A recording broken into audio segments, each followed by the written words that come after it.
So, a few weeks ago, I had a problem with my receiver, or seemingly it was a problem with the receiver, but you weren't sure if it was the receiver that was the problem or if it was the speaker that the receiver was connected to that was the problem, and it had something to do with ohms. So, could you explain, exactly what when we hear the term or see the term ohm? Well, I guess we would kind of hear it, so to speak, because it has to do with an audio signal, does it not? So, ohm is really the amount of resistance that a thing has. So you talk about a resistor having a certain number of ohms. Well, your speaker is a resistor. In order to make the sound, it adds resistance to the wires that are attached to it.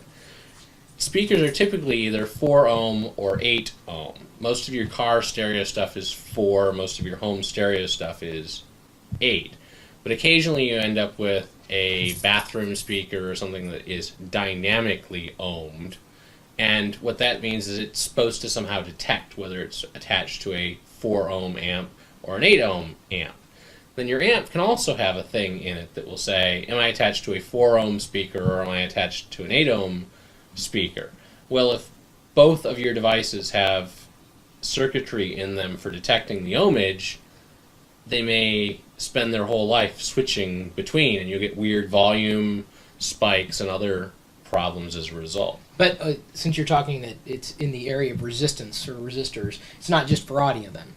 No, it's for everything. I mean, we talk about speaker ohmage because things burn up if you use the wrong one. Right. Things burn up if you use the wrong ohm for resistors, but everything has a certain amount of electrical resistance, and that's what an ohm is. So is it related to impedance?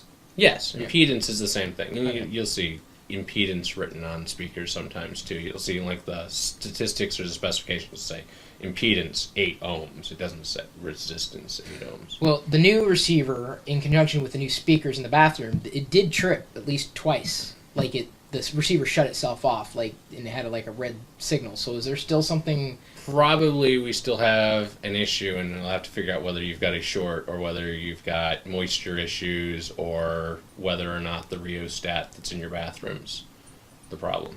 Great. Well, that's good news for making another video then, I guess. Things I didn't know.